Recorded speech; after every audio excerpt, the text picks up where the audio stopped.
Hi, I'm Amy Raschuti, here to read you a story tonight. The first one I have is pretty funny, and the title is pretty funny. It is called Love and Roast Chicken. Maybe not something you generally consider together, but this very funny story. It is a trickster tale from the Andes Mountains. The author and illustrator is Barbara Knudsen.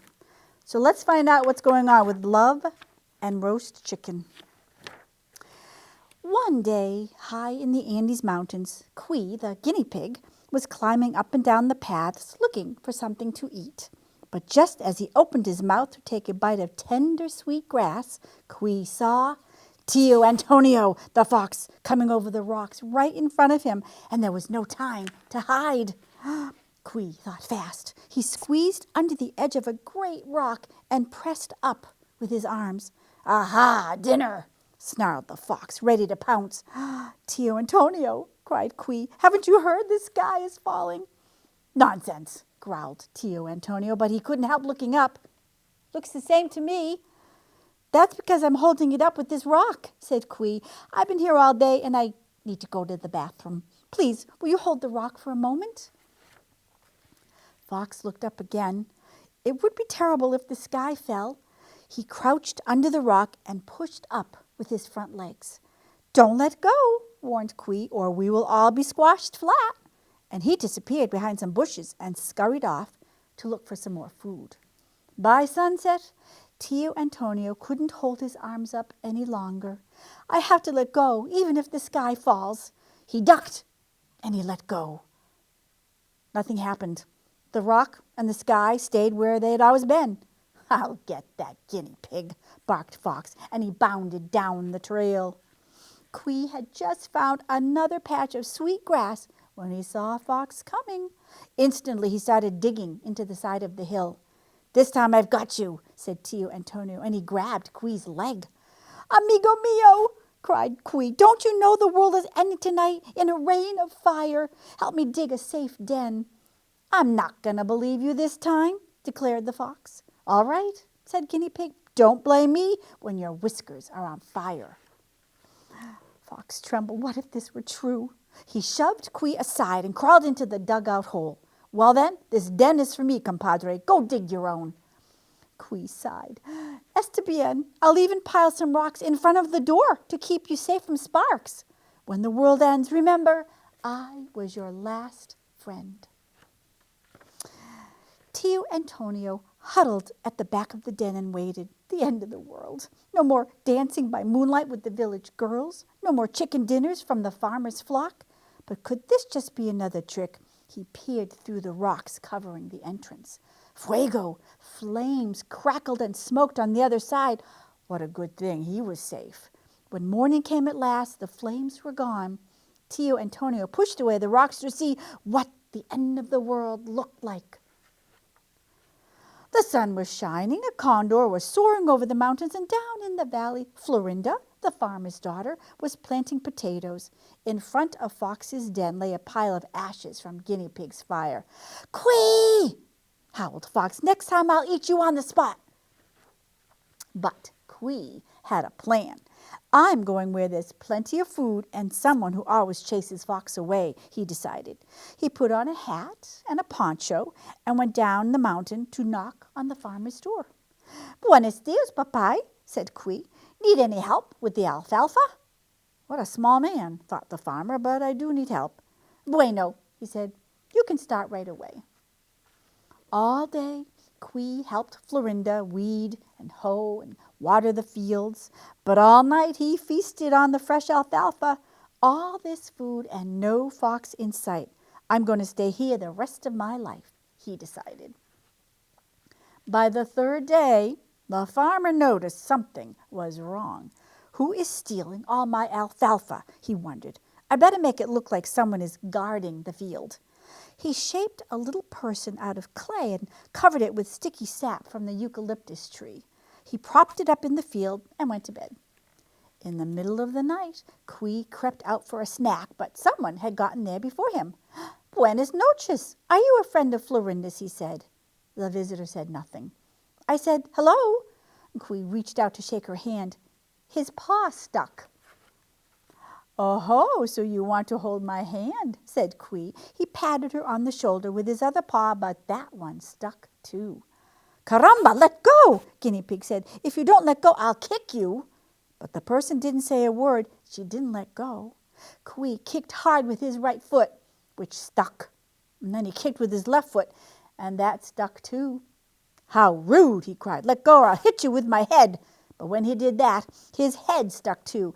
"Let me go," shouted Quee, so loudly that the farmer woke up and ran outside.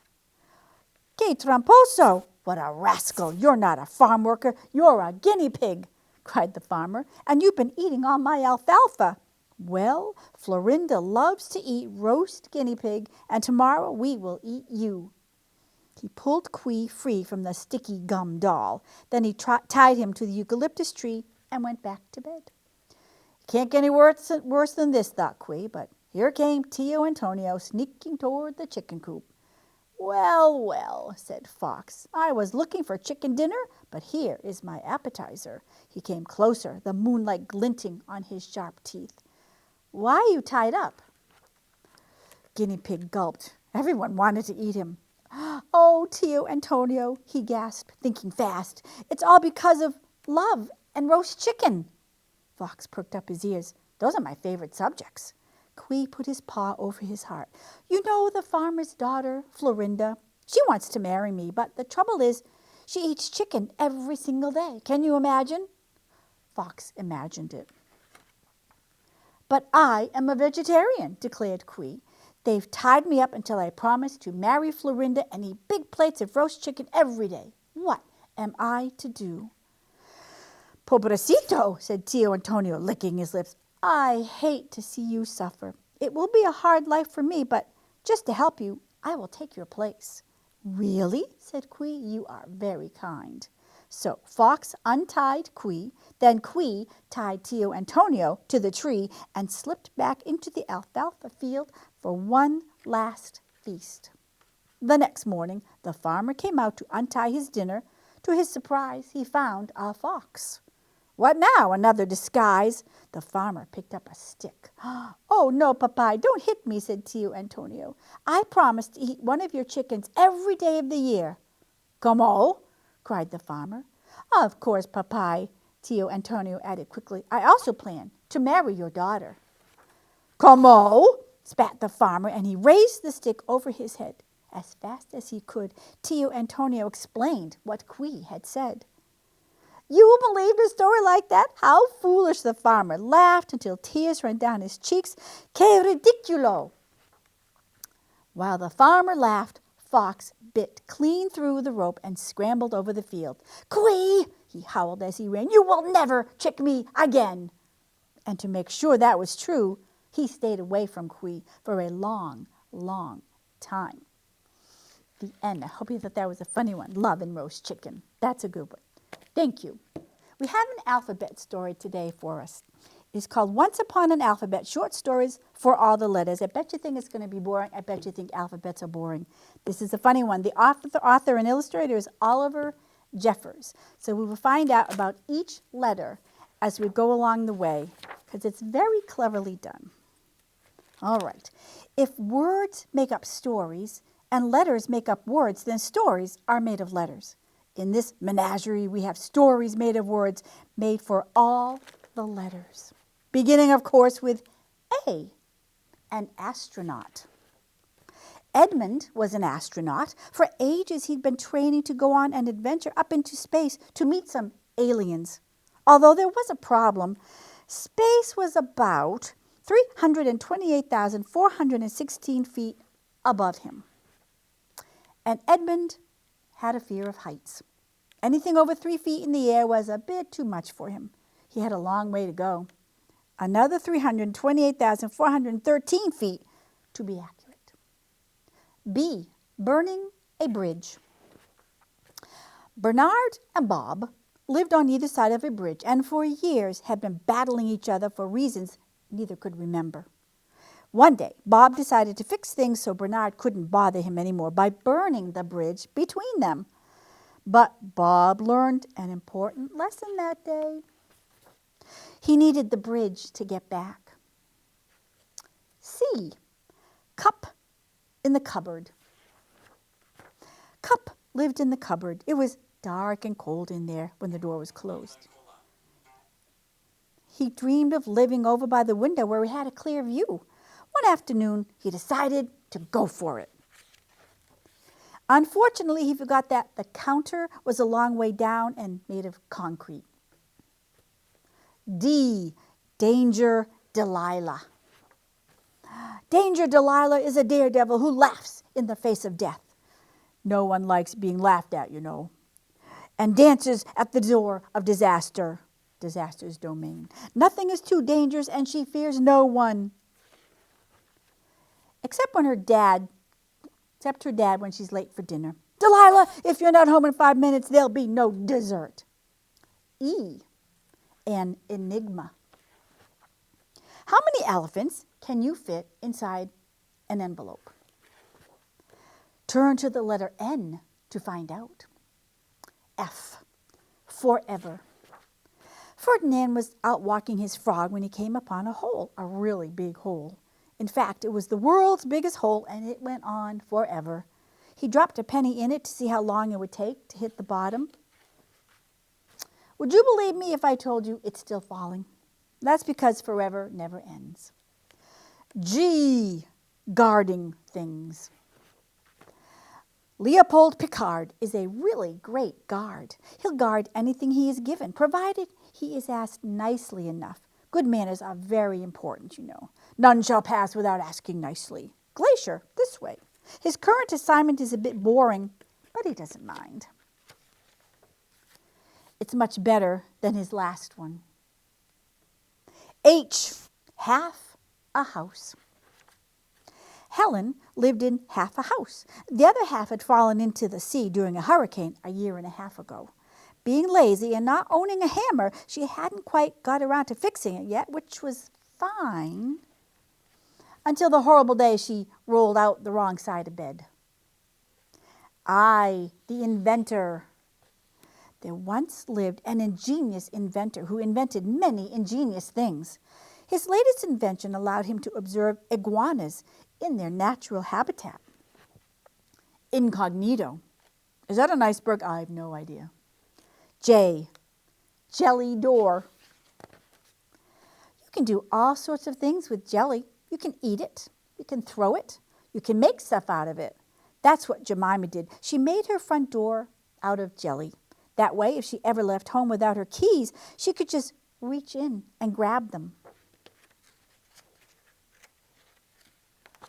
Of course, so could anyone else. Because of that, the jelly door never did catch on. But sure, who would be so foolish as to forget their keys in the first place? Speaking of keys, the letter K, the king. The king of France went out for a dance and forgot to bring along keys, even with a sign that says, "Don't forget." He got locked out and sat about all night with no sleep and no cheese. L, the lumberjack's light. Jack Stack the lumberjack has been struck by lightning 111 times in his life so far. What lousy luck, you might think. Well, the first few times are annoying, but he is actually beginning to like it now. For one thing, he is so live with electricity that he no longer needs a plug for his light at night. M, made of matter. Mary is made of matter, so is her mother and her mother's moose. In fact, matter makes up everything from magnets to maps to mountains and mattresses. Mary discovered all of this the marvelous day she got sucked through a microscope and became the size of a molecule. It's a minor miracle that they all made it back out of the microscope at their normal size again. N, nearly 9,000. The answer to the enigma, remember letter E? The answer to the enigma is nearly 9,000, sort of. You could never actually fit an elephant inside an envelope, but you could fit nearly 9,000 envelopes inside an elephant. Then again, it depends on the size of the envelope, so never say never. Oh, onward. Out on the ocean, there is an owl who rides on the back of an octopus. They search for problems. and carry the two. They solved them. He went that way. More glue, like this. They're solving all their problems. They move on. They hear a cry for help. Let's go. P, a puzzled parsnip. Parsnips aren't known for their intelligence, but this one was particularly daft. Are we carrots? No. Potatoes? No. What are we? Parsnips. Oh. Hey, did you know we're parsnips? You're not very smart, are you? Point proven. Q, the missing question. This story is supposed to be about a question, but I can't find it anywhere. Do you know where it is? R, robots don't like rain clouds. Robots don't like rain clouds, so they steal them from the sky, from everywhere and anywhere. That's why it's been so dry. I'm sure you have been wondering, what's with all this dust? Well, robots don't like getting wet. They don't do well with rust. S, sink or swim. This is the story of a regular cucumber who watched a program about sea cucumbers and thought it might be a better life for him. That very evening, the regular cucumber went to the shore and, taking a last look around, plunged into the sea. However, never having tried before, he hadn't realized he couldn't swim and sank straight to the bottom. He hadn't been heard from since. But don't worry, the owl and the octopus are on their way. Remember, they saw problems. T, the terrible typewriter. Not long ago, and in a room not so far away, sat a typewriter and a terrified typist. You see, whatever was written on this particular typewriter, however strange, had a terrible habit of coming true. It was only a few moments before this typist's story came to a tragic end. U, underground. Unfortunately, Nigel wasn't very good at climbing. Other monkeys laughed at him because he needed a ladder to get up to the tree. This upset Nigel, so he used his ladder to move underground. Turns out being underground isn't so bad sometimes. V, Victor the Vanquished. Victor was used to being victorious, but recently he was defeated and retreated into hiding under the stairs, where he now sits plotting his vengeance. One day, they'll all be very sorry. W, the Warath. The ingenious inventor had a favorite invention of all, the Warath. It had the head of a whisk and the body of a giraffe. They became great friends over the years and enjoyed strawberries and whipped cream. The Warath, of course, whipped the cream. The case, X, the case of the missing X-ray spectacles. One terrible morning, Xavier woke to discover that his excellent pair of X-ray spectacles had been stolen. He knew exactly who to call. Who solves problems? When the owl and the octopus knew that the burglar did not, was that the extra pair existed. There they are. Who, me? Why? A yeti, a yak, and a yo-yo. A yeti up north bought a yo-yo of sorts from a yak only yesterday. He says, I'll have the yellow one. Yes, it's a bargain at that price. But here's the thing, it didn't have a string, so this morning he threw it away. And Z for Zeppelin. Edmund, the astronaut, remember him from the letter A, has made some progress. He purchased a Zeppelin and now drives a steady 4 feet from the ground. Only 328,412 to go. Good luck, Edmund. That's your alphabet stories. Thank you. Hello, I'm Sharon Kimball. Welcome to Storytime. I have a book that was given to me a long time ago, given to me by my grandparents, called Little Brown Bear Goes to School. Guess what? I was heading to school for the first time. Some of you might be headed off to kindergarten or first grade next year. This would be great, but I think they're fun stories no matter what. And when you get to see pictures later on, you'll see bright, colorful pictures done by a wonderful illustrator. The story is written by Elizabeth Upham, and it is illustrated by Marjorie Hartwell. It's all about animals and the adventures that they have going to school. Get ready to put on your imagination. Little Brown Bear helps a friend. Little Brown Bear and White Rabbit went skipping down Blueberry Hill in the morning sunshine. They were swinging their shiny new lunch pails with one hand and their school bags with the other. "Higgledy-ho, to school we'll go," sang Little Brown Bear. "I can see Big Brother Beaver waiting to walk with us," said White Rabbit. "There's Big Brother and there's another," said Little Brown Bear. "It's Small Brother Beaver," said White Rabbit. "He must be starting school this year." And sure enough, when they reached the spot where Big Brother Beaver stood waiting for them, there stood Small Brother Beaver too. He was wearing his best suit and had a new lunch pail and a red plaid school bag. He was wearing a big, big smile too. He was so happy. "I'm so glad that you will be going to school with us this year," said Little Brown Bear. "I'm glad too," said White Rabbit. When they reached the schoolhouse, there were all their friends playing in the yard, and there was their teacher, Miss Ringy Raccoon, standing on the step with the school bell in her hand. "A riddle and a rhyme, we're just on time," laughed Little Brown Bear. And then they all trooped into the schoolroom and took their places. Miss Ringy Raccoon gave Small Brother Beaver a seat in the front of the room because he was so little, and she told everyone how happy she was to see them again.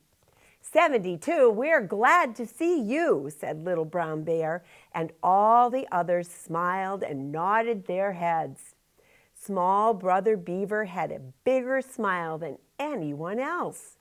When they were having their lessons, Small Brother Beaver listened and did just as Miss Ringy Raccoon told him to do. And then, when the lessons were over, she walked over to the piano in the corner of the room, and everyone knew it was time to march. That is, everyone knew except Small Brother Beaver. And of course, he had never been to school before. First, Miss Ringy Raccoon played a piece, and everyone clapped in time to the music. 1, 2, 3, 4. 1, 2, 3, 4. Then Miss Ringy Raccoon played the piece again, and she told them all to say left, right, as they clapped. Then 1, 2, 3, 4 went the music. Clap, clap, clap, clap went the hands. Left, right, went the voices. And Small Brother Beaver did everything exactly as the others did. "Now, when I play the piece," said Miss Ringy Raccoon, "you may all march around the room, clap your hands, say left, right, and be sure to put your left foot down first and then your right foot." "Rat-a-tat-tat will do just that," sang Little Brown Bear. 1, 2, 3, 4 went the music. Clap, clap, clap, clap went the hands. Left, right, went the voices. That is, left, right, step the feet, except left, right, step the feet of everyone except those of Small Brother Beaver. He could say the words and he could clap, but he could not remember which foot was right and which foot was left. He tried, and then he walked back to his seat and sat down. "I'm spoiling the march for everyone else," he said sadly. "Never mind," said Miss Ringy Raccoon. "You will soon learn how to do it." But Small Brother Beaver couldn't keep the tears back. He had tried so hard, and he couldn't remember. And then Little Brown Bear had an idea. "I know just the thing to do. Tie a ribbon on his shoe," he said. "I think that would be a good idea," said Miss Raccoon. So the rest of the pupils stopped marching while Miss Ringy Raccoon tied a big red bow to small brother Beaver's left shoelace. "Now," she said, "when we start marching, you say left and set down your foot that has the red bow on it." "Oh," cried small brother Beaver, "I'm sure I can do that." Then Miss Ringy Raccoon started playing the piano again. And this time, small brother Beaver stepped along with all the others. "Rat-a-tat-tat, rat-a-tat-tat, I'm certainly glad I thought of that," sang Little Brown Bear. And so was everyone else. On another day, Little Brown Bear had a different adventure. Maybe you've had a pet or thought you wanted to catch something from the wild and keep it as a pet. Brown Bear had an adventure like this too. This one is called Little Brown Bear and the Little Fish. Little Brown Bear and White Rabbit were skipping home from school one sunny afternoon. Bump, bump, bump went something in Little Brown Bear's lunch pail. "A hammer and a nail. There's something in my pail," he said. "Didn't you eat your lunch this noon?" asked White Rabbit. "I ate my lunch," said Little Brown Bear. "And I remember now that Mother Bear put some extra cookies to eat on the way home. There's one for you and one for me." "That is nice," said White Rabbit. "Let us sit by Shady Pond and eat them." "1, 2, that's what we'll do," said Little Brown Bear. And so, when they reached Shady Pond, they sat down on a log, and Little Brown Bear opened his lunch pail and took out 2 cookies. He gave one to White Rabbit, and he ate the other one himself. When he had finished, he smacked his lips. "69, that tasted fine," he said. "It did taste good," said White Rabbit. "And now I'll wash the pail and dry it in the sun," said Little Brown Bear. He picked up the shiny tin pail and dipped it down into the water. When he brought it up, there was something in it. "I do believe I've caught a fish," said Little Brown Bear, laughing. White Rabbit looked into the pail. "It's very small, but it is a fish," he said. "Fishy, fishy in my pail, flip your fins and flop your tail," sang Little Brown Bear, dancing up and down. "What are you going to do with him?" asked White Rabbit.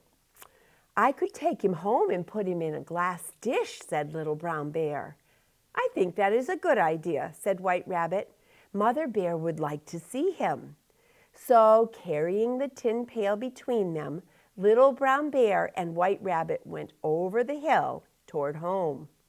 Mother Bear was very surprised when she saw what they had in the pail. "Are you sure you want to keep him?" she asked. "He might be unhappy so far from home." "I do want to keep him, Mother Bear," said Little Brown Bear. "I will talk to him and keep him from getting lonesome." And so Mother Bear found a big glass bowl to put the little fish into, and Little Brown Bear set the bowl on the kitchen windowsill. little fish swimming in a pretty dish," he said, dancing around the room. When Father Bear came home from work that night, he was just as surprised as Mother Bear had been to see what Little Brown Bear had caught in his tin lunch pail. "That is a new way to go fishing," he laughed. "But I'm afraid that he will not like living out of the pond." "White Rabbit and I have been talking to him," said Little Brown Bear, "and I will give him cracker crumbs for his supper." After White Rabbit had gone home, Little Brown Bear had his supper. He gave the little fish some cracker crumbs, and then it was time for bed. He said good night to Mother Bear and Father Bear, and then he went to the window to say good night to the little fish. The little fish looked at him sadly and flipped his tail slowly, as if he were unhappy. "You will feel better in the morning," said Little Brown Bear, and then upstairs he ran.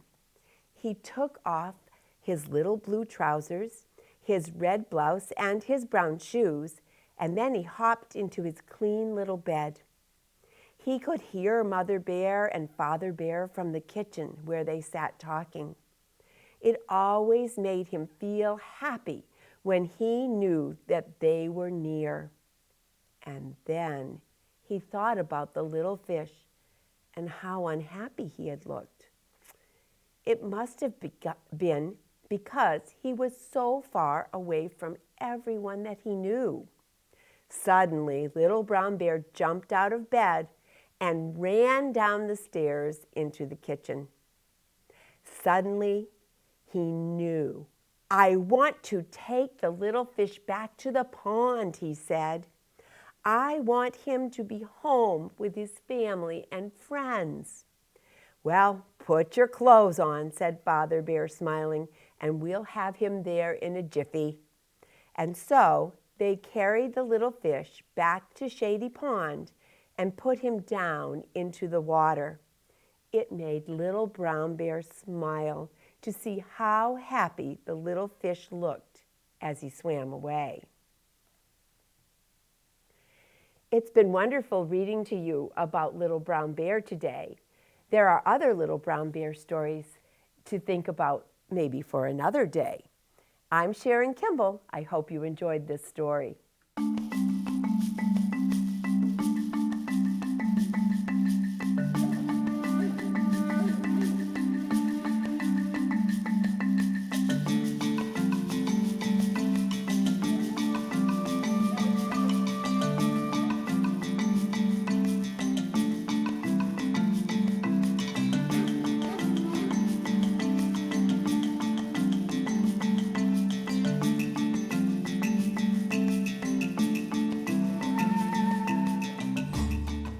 Thank you for watching Lunenburg Storytime, the books we love.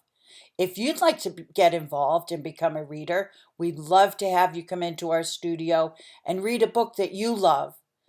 Our contact information is lunenburgaccess@gmail.com. So send us an email today and let us know if you'd like to become a reader. Thank you.